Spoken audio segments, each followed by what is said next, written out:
शरणं प्रपद्यामि। ओम ह्रीमनादिमूलमन्त्रेभ्यो नमः।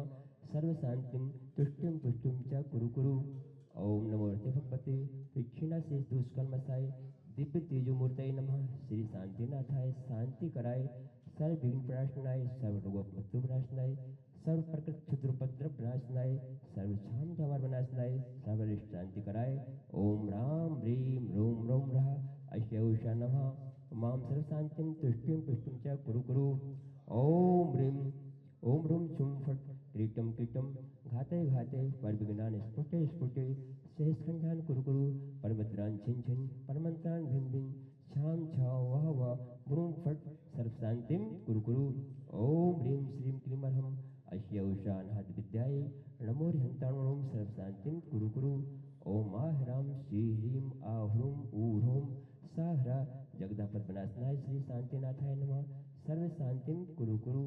ओम ह्रीम श्री शांतिनाथाय अशोक तरु सत्रातः हरमंजुताय अशोक तरु सत्रातः शुभम पत्राय हेमृत्युम विजय शब्द शांति कराय नमः। सर्व शांतिं कुरु कुरु। ओम ह्रीम श्री शांतिनाथाय सुरपुष्टि सत्रातः हरमंजुताय सुरपुष्टि सत्रातः शुभम पत्राय बीजम उप बीज बजाय सब उपद्रव शांति कराय नमः। सर्व शांतिं कुरु कुरु। ओम ह्रीम श्री शांतिनाथाय। आज हम भगवान पार्श्वनाथ प्रभु का जहाँ जन्मदिन मना रहे हैं वहीं पर वाराणसी की वह भेलपुरी की मंदिर की रचना को देख कर के हम याद करते हैं कि सचमुच में पार्श्वनाथ भगवान का पौष बदी एकादशी के दिन जन्म हुआ था और वही भी बनारस वाराणसी नगरी में, जिसे काशी को धर्म नगरी कहा करते हैं। और भगवान पार्श्वनाथ इतने प्रसिद्ध क्यों हो गए कि सारे लोक में भगवान पार्श्वनाथ की प्रसिद्धि इतनी अधिक है कि जैनों में ही नहीं, बौद्धों के समय में बौद्धकों के पिटकों में भी भगवान पार्श्वनाथ का हमें उल्लेख मिल जाता है। 23 में तीर्थंकर भगवान पार्श्वनाथ क्षमा के धारी थे। उनके ऊपर फणा बलि इसलिए बनाई गई है।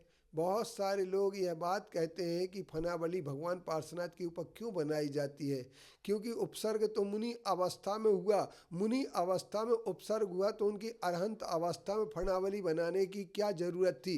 लेकिन मैं ये बताता हूँ कि फना बलि को देख करके दो बातें याद आती हैं कि भगवान पार्श्वनाथ क्षमा की मूर्ति थे, उनके ऊपर उपसर्ग हुआ।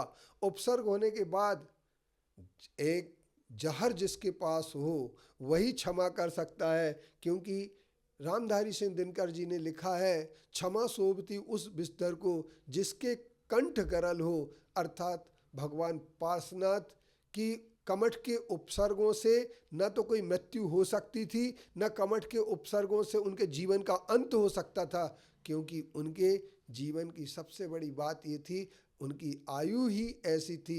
उन्हें तीर्थंकर प्रकृति का बंध हो चुका था, उत्तम चरम शरीर ही थे वो, और उनका कभी भी नाश नहीं हो सकता था। लेकिन उन्होंने कमठ के प्रति कभी क्रोध नहीं किया। मरुभूति से लेकर के, मरुभूति के जन्म से लेकर के वो कमठ के उन सारे के सारे उपसर्गों को झेला, कमठ के संपूर्ण विपरीतताओं को झेला, और यहाँ तक कि हर भाव में कमठ ने, चाहे वह हाथी के भाव में थे तो वह एक अजगर बन कर के आकर के सर्प बन कर के उनको काटा। इसके उपरांत जब रश्मि वेग थे तो उस समय भी उपसर्ग किया। सारे के सारे उपसर्गों में भगवान पार्श्वनाथ ने क्षमा को धारण किया, और उसी का परिणाम सामने यह आया। चाहे वह रश्मि वेग का भाव हो, चाहे वज्रनाभि का भाव हो, चाहे वह आनंद राजा का भाव हो, कोई भी भाव क्यों न हो, उन सभी भावों में जो उपसर्ग हुआ है उस उपसर्ग में भगवान पार्श्वनाथ के जीव ने सदैव क्षमा धारण की। और क्षमा धारण करने के कारण से आचार्य श्री विद्यासागर जी ने यही बात किया पास दास की आस को नहीं, उन्होंने एक बात स्पष्ट कर दी। सचमुच में भगवान पार्श्वनाथ के जीवन को अगर हम समझें और उनके सिद्धांतों को, उनकी तपस्या को, उनके साधना पथ को, जो अनेकांत में उनका साधना पथ है, तो हम ये कह सकते हैं भगवान पार्श्वनाथ के चरण और वचन दोनों ही हमारे जीवन को बदल देने में संभव है।